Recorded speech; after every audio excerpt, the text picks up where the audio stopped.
Hello everyone, welcome to our channel. This is Srishti Agarwal. तो मैं आप सभी कक्षा 6 व 7 के स्टूडेंट्स के लिए लेकर आई थी प्रवाह हिंदी कार्य पुस्तिका के सॉल्यूशन, जिसमें हमने काफ़ी सारी वर्कशीट्स के सॉल्यूशन देख लिए, कार्यपत्र के सॉल्यूशन देख लिए हैं। यहाँ पर आगे बढ़ते हुए देखेंगे कार्यपत्र 84 से कंटिन्यू। सबसे पहले कार्यपत्र 84 देखेंगे, जिसमें क्वेश्चन फर्स्ट है, उचित क्रिया शब्दों से वाक्यों को पूरा कीजिए। भैया आप मुझे जन्मदिन पर क्या, अब यहाँ पर आपको देना का लिखेंगे, क्या दोगे, है ना। तो सही वर्ड लिखना है आपको, देना का देना नहीं लिख देना है। क्या देना नहीं बनेगा, क्या दोगे बनेगा, ठीक है। रोहित जोर जोर से क्या करने लगा, हंसने लगा। विपिन कहानी पढ़ रहा है। आराध्य सीढ़ियों से कूद रहा है। आंधी में पेड़ क्या हो गया, टूट गया। टूटना का हो जाएगा टूट। उचित क्रिया विशेषण का उपयोग करके वाक्य को पूरा करें। जैसे गाय बैठी है, गाय बाहर बैठी है। बच्चा सो रहा है, बच्चा गहरी नींद में सो रहा है। सोने की विशेषता की गहरी, तो आपको क्रिया विशेषण यूज करना है जो विशेषता बता रहा है क्रिया की।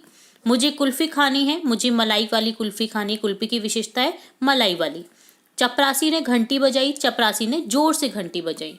तो इस तरह से आपको क्रिया विशेषण लिखना था। नेक्स्ट थर्ड क्वेश्चन है, इस वर्ग पहेली से क्रिया शब्द चुनकर लिखिए, किन्हीं 4 शब्दों का वाक्य में प्रयोग कीजिए। तो यहाँ पर देखिए, वर्ग पहेली से आपको पहले तो क्रिया शब्द ढूंढने हैं। जैसे देखिए, सजाना हो गया, बनाए, जाना, खेलेंगे, झूले, सुनाना, गरजना, जीतना, दौड़। आप सर्कल भी कर सकते हैं यहाँ पर, है ना।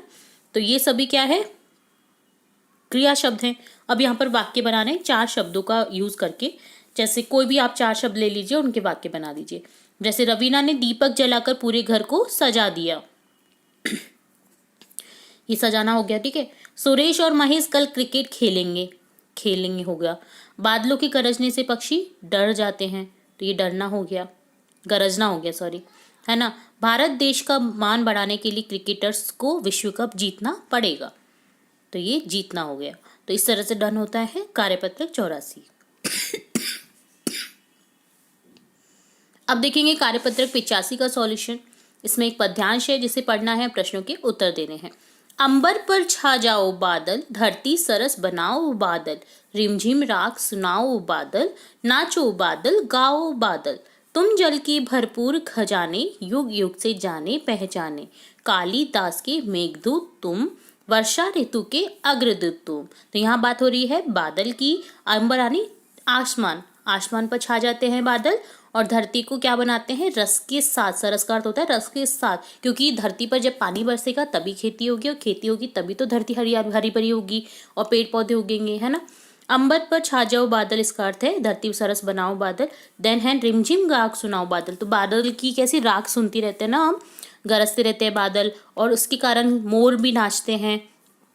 इसी तरह से जल के जो जल के स्रोत होते हैं वो भर जाते हैं बारिश होने से, है ना। और कालिदास ने इन्हें क्या कहा था, बादल को मेघदूत। तो वर्षा ऋतु के अग्रदूत है, ठीक है। तो वर्षा ऋतु आने से पहले बादल बोलते हैं कि वर्षा ऋतु आने वाली है। वर्षा ऋतु के पहले हमें बहुत सारे बादल दिखाई देते हैं, अर्थात हम समझ जाते हैं कि बादल आ गए हैं, अर्थात वर्षा ऋतु अब आने वाली है। तो यहाँ पर ये पद्यांश है। अब देखेंगे क्वेश्चन, बादल शब्द का पर्यायवाची है। बादल का पर्यायवाची यहाँ पर हो जाएगा वारिद।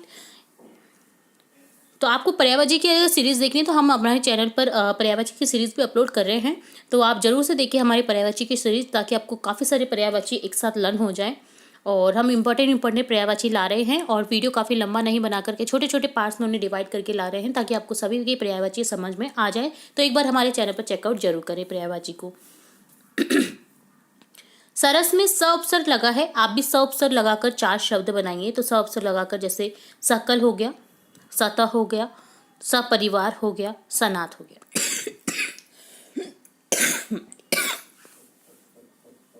अगला होगा, कवि बादलों से क्या करने को कह रहे हैं। अंबर पर छा जाने को, रिमझिम बरसने को, धरती को रस बनाने को, सरस बनाने को, और नाचने गाने को। कवि ने बादलों को किन किन नामों से पुकारा है, कालिदास का मेघदूत, वर्षा के अग्रदूत। इस कविता को उचित शीर्षक दीजिए, वर्षा का अग्रदूत, क्योंकि वर्षा का अग्रदूत की बात हो रही है बादल की।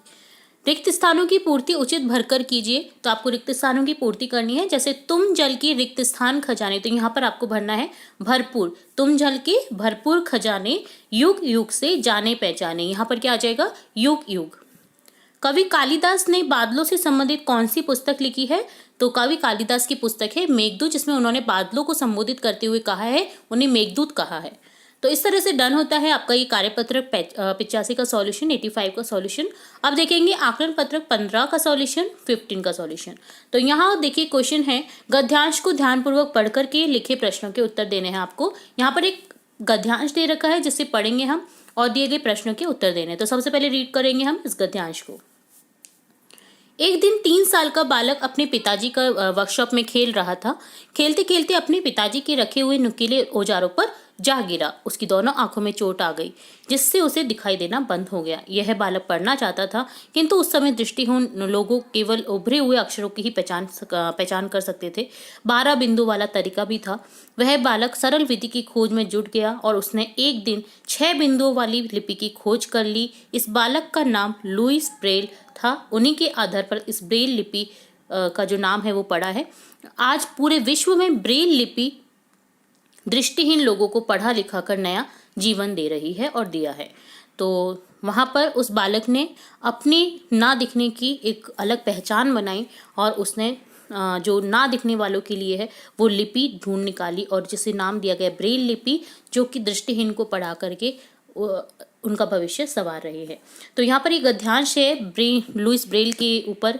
तो यहाँ पर देखिए क्वेश्चन है, बच्चा वर्कशॉप पर क्या कर रहा था? खेल रहा था। बालक के गिरने पर दोनों आंखों में चोट आ गई। जो नुकीले औजार थे उन पर जा गिरा था, जिसके कारण उनकी दोनों आंखों पे चोट आ गई थी। बालक का नाम था लुई ब्रेल। दृष्टिहीन बालक आज पढ़ रहे हैं ब्रेल लिपि से। ब्रेल लिपि का उपयोग कौन कैसे करता है और क्यों? ब्रेल लिपि का उपयोग दृष्टिहीन लोग पढ़ने लिखने हेतु करते हैं। खेलते समय हमें किन की बातों को ध्यान रखना चाहिए? खेलने हेतु हमें खुली जगह जहाँ पर खतरनाक वस्तुएं नहीं हो, जिनसे हमें नुकसान नहीं पहुंचे, वहां पर खेलना चाहिए। बहुवचन लिखिए, आपको बहुवचन बताने हैं शब्दों के, जैसे लाख का लाखों, अक्षर का अक्षरों। नए शब्द बनाने हैं आपको, लिख का लिखावट हो जाएगा, दृष्टि का दृष्टिहीन हो जाएगा। पर्यायवाची लिखने हैं, जैसे बादल का मेघ, वारिद धरती का हो जाएगा भूमि, वसुंधरा। अपनी पसंद की कोई एक कविता लिखिए, आपको कोई भी एक कविता लिखनी है जो आपको बहुत पसंद हो। जैसे मैंने लिखी है यहाँ पर, प्यारे बादल पानी दो, काले बादल पानी दो, आसमान पर छा जाओ, जल अमृत बरसा जाओ, प्यास धरा की कर दो दूर, हरियाली से हो भरपूर। तो यहाँ पर आपको कोई भी एक कविता लिखनी थी। तो ये डन होता है आपका आकलन पत्र 15 का सॉल्यूशन। अब देखेंगे कार्यपत्रक 86, जिसमें एक विज्ञापन है जिसे पढ़ना है, आपको ध्यानपूर्वक देखना है। इसमें जो जानकारी दी गई है और प्रश्नों के उत्तर देने हैं। ये विज्ञापन है चित्रकला प्रतियोगिता का, जो कि होगा 15/12/2023 को। 3 सबसे बड़े इनाम रखे गए हैं। प्रथम पुरस्कार को मिलेंगे 3000 रुपये, द्वितीय पुरस्कार को मिलेंगे 2000 रुपये, तृतीय पुरस्कार को मिलेंगे 1500 रुपये। पहली से 5वीं कक्षा के लिए ये है और सोमवार को होगी 9 से 12 बजे तक के बीच में। स्थान दिया गया है सवाई मानसिंह इंडोर स्टेडियम, जनपद जयपुर, राजस्थान, और 6 अंकों का यहाँ पर पिन कोड दिया गया है। ठीक है 302005। यह प्रतियोगिता किस कार्यक्रम के लिए है? ये चित्रकला प्रतियोगिता के लिए है। यह कार्यक्रम किस स्थान पर आयोजित किया जा रहा है? सवाई मानसिंह इंडोर स्टेडियम, जनपद जयपुर, राजस्थान, 302005। कौन कौन सी कक्षा के विद्यार्थी इसमें भाग ले सकते हैं? कक्षा 1 से 5वीं तक के। कार्यक्रम का समय है सोमवार 9 बजे से 12 बजे तक। कुल कितने रुपए का पुरस्कार दिया जाएगा? 3000, 2000, 1500, को टोटल हो जाएंगे 6500 रुपए का कुल पूछा है हमें। ठीक है, आपके विद्यालय में कौन कौन सी प्रतियोगिता होती है? जैसे चित्रकला होता है, वाद विवाद होता है, निबंध लेखन होता है, भाषण होता है। कला शब्द का प्रयोग कर 3 नए शब्द बनाने, जैसे लोक कला, इसी तरह से चित्रकला हो जाएगा, वास्तुकला हो जाएगा, मूर्तिकला हो जाएगा। दिए गए शब्दों के अर्थ बताने हैं, जैसे प्रथम का पहला होता है, स्टेडियम का अर्थ बताना है, इनाम का अर्थ बताना है, जैसे पुरस्कार। प्रतियोगिता जो हमारी खेल प्रतियोगिताएं होती हैं तो उसका हिंदी अर्थ बताना है आपको। ठीक है, तो ये आप जरूर से ढूंढें और मुझे बताएं कमेंट बॉक्स में, मैं आपको आंसर भी इसके बता दूंगी वहीं पर। तो ये आपको करना है, ये आपका टास्क है आज का। तो इस तरह से डन होता है कार्यपत्रक 86। साथ ही हमने देखा आकलन पत्रक 15, 85 और 84 के सॉल्यूशन। तो जुड़े रहे इसी तरह आगे की बख्शिश देखने के लिए और भी इंपॉर्टेंट वीडियोस आपकी कक्षा से रिलेटेड देखने के लिए। और इसी तरह आपको नए नए वीडियोस मिलते रहेंगे हमारे चैनल पर। तो जुड़े रहना है हमारे चैनल के साथ। वीडियो को पूरा देखने के लिए धन्यवाद।